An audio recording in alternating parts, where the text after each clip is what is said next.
welcome to the very last week of the City of Ember. We are going to be reading the rest of the book this week, and because of that, I asked to give you a challenge for each day while we are reading one of the last chapters. So today, for chapter 16, I hope that you're out there taking a walk, listening to me as you're walking around maybe your neighborhood or walking your dog. Unfortunately, I can't be taking a walk, but I am outside on my porch getting my daily dose of sun. So if you hear any birds or dogs barking, or maybe even some construction in my new neighborhood, that is the reason why. But I hope you're excited, Knights. Let's see how the City of Ember ends. Here we go. Chapter 16, The Singing. When Lena heard the guards shout, terror shot through her. She ran faster than she ever had before, her heart pounding wildly. Behind her, the guards kept up their shouting, and she knew that if other guards were nearby, they would come running. She had to find a hiding place. Ahead of her was Bilbolio Square. Was there a spot she could duck into? And like an answer, Dune's words came back to her. The library. It's almost always open, even on holidays. She didn't have time to think. She didn't ask herself whether Edward Pocket would be willing to hide her, or whether there would even be a good place to hide in a library. She just ran for the passageway that led to the library door and darted down it. But the library door wouldn't open. She turned the knob frantically. She pulled and pushed, and then at the same time that she heard the running footsteps of the guards coming into the square, she saw the small handwritten sign stuck to the door, closed for the singing. The guards were very near now. If she ran, they would see her. She flattened herself against the wall, hoping that they wouldn't think to look in the library passage. But they did. "Here she is!" yelled one of the guards. She tried to shoot past him, but the passage was too narrow, and he caught her by the arm. She pulled and twisted and kicked, but the chief guard had her now. He gripped her other arm with fingers that felt like iron. "Stop your struggling!" he shouted. Lena reached up and grabbed a handful of his wiry beard. She pulled with all her might, and the chief guard roared, but he didn't let go. He yanked her forward, almost off the ground, and the two guards dragged her across the square at an awkward, lopsided pace that made her stumble over her own feet. "You're hurting me," Lena said. "Don't hold so tight." "Don't you tell us what to do," said the chief guard. "We'll hold you tight till we get you where you're going." "Where is that?" said Lena. She was so enraged at her bad luck that she almost forgot to be afraid. "You're going to see the mayor, missy," said the chief guard. "He'll decide what to do with you." "But I haven't done anything wrong." "Spreading vicious rumors," said the guard. "Telling dangerous lies calculated to cause civic unrest." "It's not a lie," she said. But the guard gripped her arm even more tightly and gave her a shove so she stumbled sideways. "No talking," he said, and they walked the rest of the way in grim silence. A few people had already gathered in Harkin Square, though the workers were still getting it ready for the singing. Street sweepers crossed the square back and forth, pushing their brooms. Someone appeared at the second-floor window of a building on Gilly Street and unfurled one of the banners that was always displayed for the singing. A long piece of red cloth, faded after years of use, but still showing its design of wavy lines, representing the river, the source of all its power. That was for the Song of the River. There would be a banner on the Broad Street side of the square, too. This one deep yellow gold with a design like a grid to represent the Song of the City. And another banner on the Otterwell side for the Song of Darkness. Perfectly black except for a narrow yellow edge. The guards marched Lena up the steps of the gathering hall and through the wide doorway. They took her down the main corridor, opened the door at the end, and gave her one last push.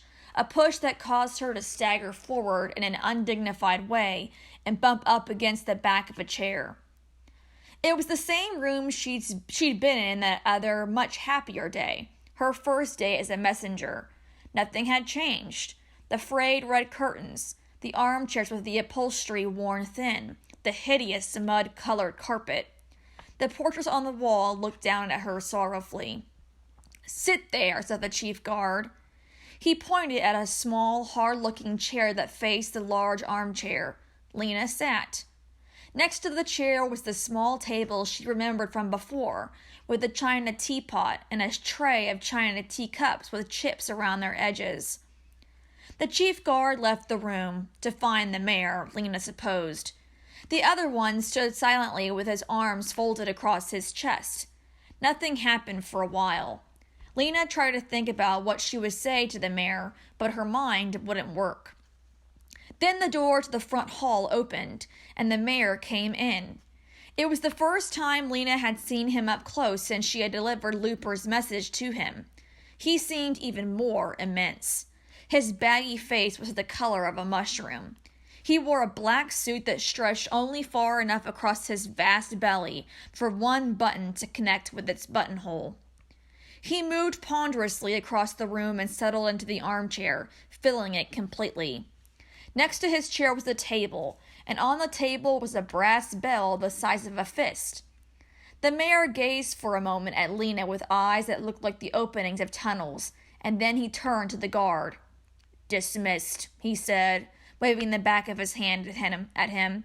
"Return when I ring the bell." The guard left. The mayor swung his gaze back to Lena. "I am not surprised," he said.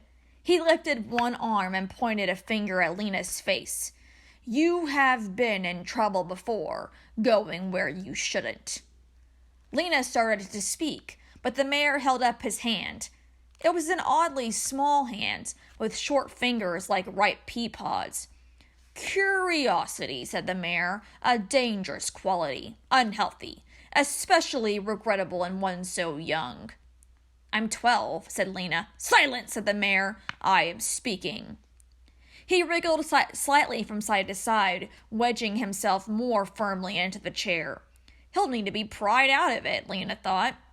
"EMBER, as you know," the mayor went on, "is in a time of difficulty. Extraordinary measures are necessary. This is a time when citizens should be most loyal, most law-abiding, for the good of all."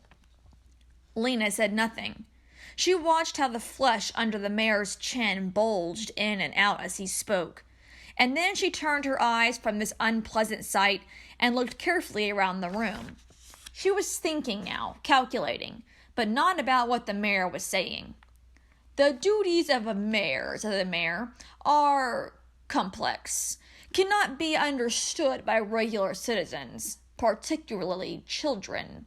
That is why," he went on, leaning slightly forward so that his stomach pushed farther out along his lap, "certain things must remain hidden from the public.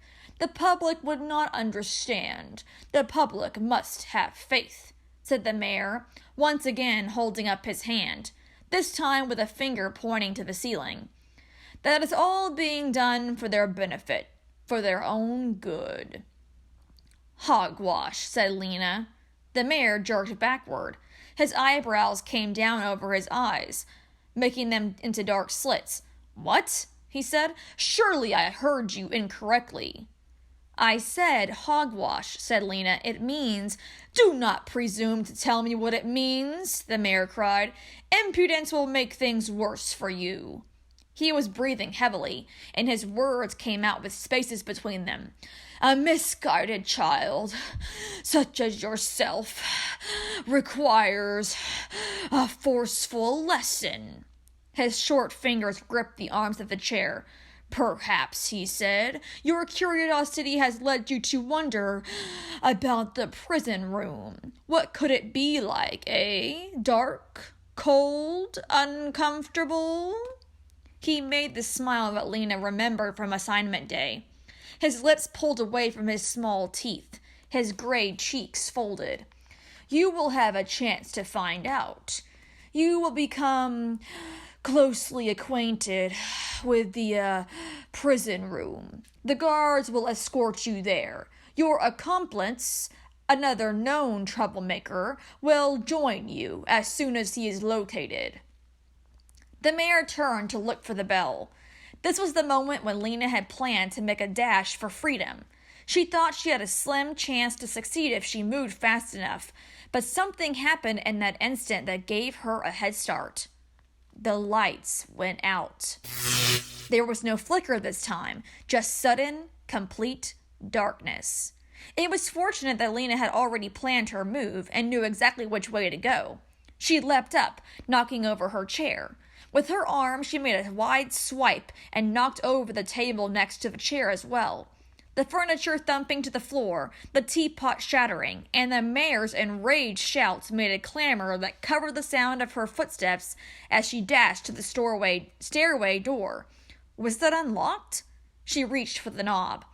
Grunts and squeaks told her that the mayor was struggling to rise from his chair. She turned the knob and pulled, and the door sprang open. She closed the door behind her and leapt upward 2 steps at a time.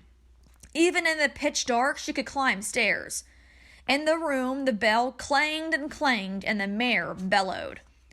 When she got to the first landing, she heard the guards shouting.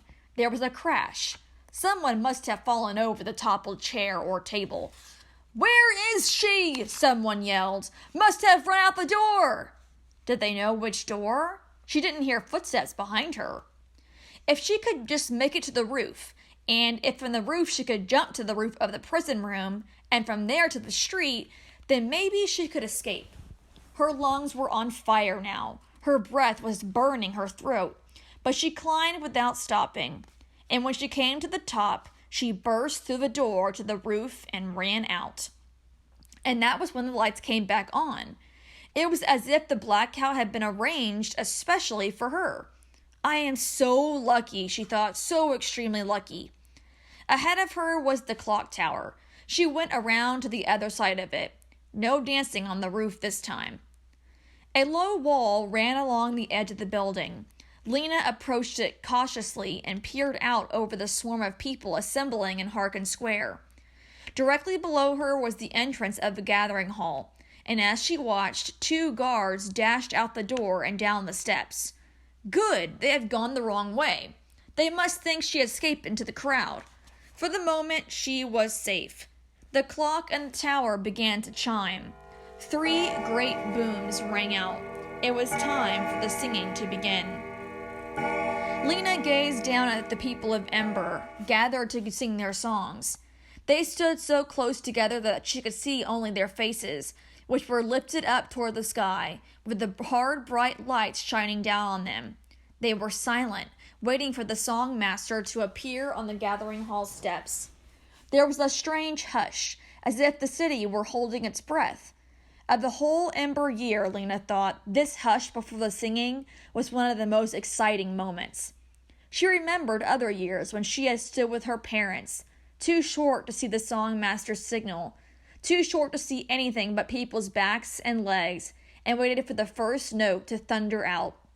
She felt her heart move at that moment every year.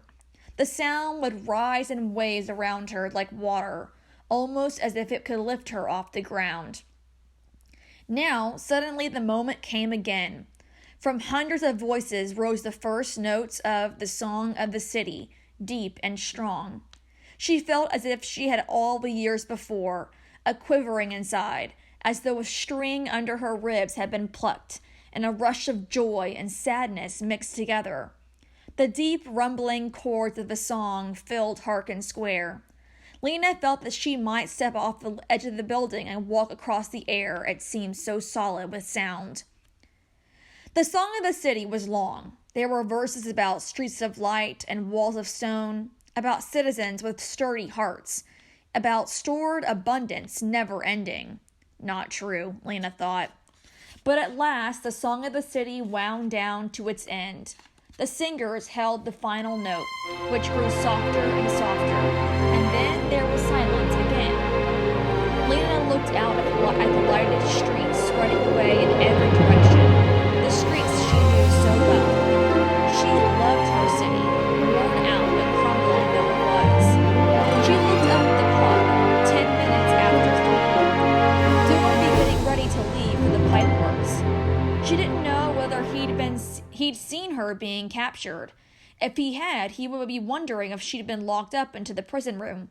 He'd be wondering if he should try to rescue her, or if he should go down to the river by himself. She should be hurrying to join him, but a sadness held her back, like a heavy stone in her chest. She bent her face into the palms of her hands and pressed hard against her closed eyes. How could she go away from Ember and leave Poppy behind? Because if she went, she must leave Poppy behind, mustn't she? How could she take on a journey of such danger? The song of the river startled her when it began, the men's voices, low and rolling, swelling with power, and then the women's voices coming in above with a complicated melody that seemed to fight the current. Lena listened, unable to move. The song of the river made her uneasy. It always had. With its rolling, relentless rhythm, it seemed to urge her onward, singing, "Go down, go away, go now." The more she listened, the more she felt something like the motion of the river in her stomach, a churning, sickening feeling. Then came the Song of Darkness, the last of the 3 songs, and the one most filled with longing and majesty. The soul of Ember was in this song. Its tremendous chords held all the sorrow and all the strength of the people of the city. The song reached its climax. Darkness like an endless night, sang the hundreds of voices. So powerfully the air seemed to shiver. And at that moment, the lights once more went out. The voices faltered, but only for an instant. Then they rose again in the darkness, stronger even than before. Lena sang too. She stood up and sang with all her might into the deep, solid blackness. The last notes echoed and faded into a terrible silence. Lena stood utterly still. Will it end like this? She thought at the finish of the last song. She felt the cold stone of the clock tower behind her back. She waited. Then an idea came to her that made her skin prickle. What if she were to shout into the silence right now?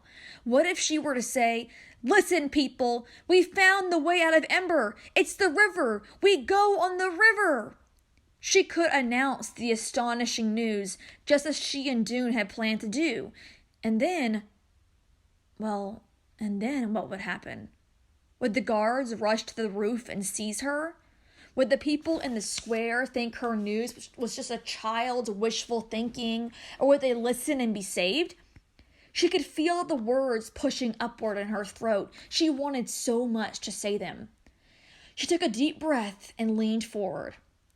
But before she could speak, a rumble of voices arose below. Someone shouted, "Don't move!" and someone else shrieked. The rumble rose to the roar, and then cries flew into the darkness from everywhere. The crowd was erupting into panic. There was no hope of being heard now. Lena clutched the edge of the clock tower as if the tumult below might cause her to fall. She strained her eyes against the darkness. Without light, she could go nowhere. "Lights, come back on," she prayed. "Come back on." Then she saw something. At first, she thought her eyes were tricking her. She closed them tightly and opened them again. It was still there, a tiny point of light, moving. As she watched, it moved along slowly in a straight line. Then it turned and moved in a straight line again. Was it on River Road? She couldn't tell. But suddenly she knew what it was. It was Dune with a candle. Dune going toward the pipeworks in the dark. And she wanted to go too. She could feel it all through her, the urge to run and meet him and find the way out of Ember to the new place. She listened to the shouts and wails of the terrified people in the square below. She thought of Mrs. Murdo down there in the dark, being bumped and pushed with her arms wrapped tightly around Poppy, trying to protect her, and all at once everything seemed clear. Lena knew what she would do. If only the lights would come back on. If only this was not the very last blackout in the history of Ember. Watching the tiny light following its steady course, She made a wish with the whole force of her heart and mind. Then the floodlights flickered. There was a great cry of hope from the crowd, and the lights came on and stayed on. Lena ran to the back edge of the roof, dropped easily down onto the roof of the prison room, and seeing no guards in the crowd that was now streaming into the street, she jumped from there to the ground and joined the throng of people. She made her way down Greystone Street, going at the same pace as everyone else so she wouldn't stand out.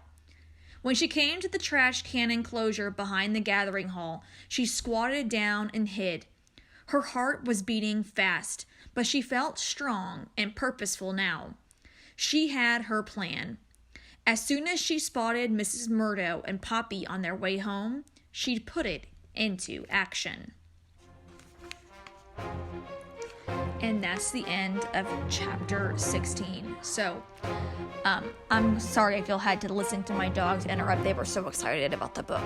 But, wow, guys, incredible part right here where Lena has been captured and then made her grand escape. I mean, seeing the mayor so, wealthy with food, it just enrages me. I don't know about y'all, but it makes me so angry to see him doing so well and the people of Ember are struggling just to get by.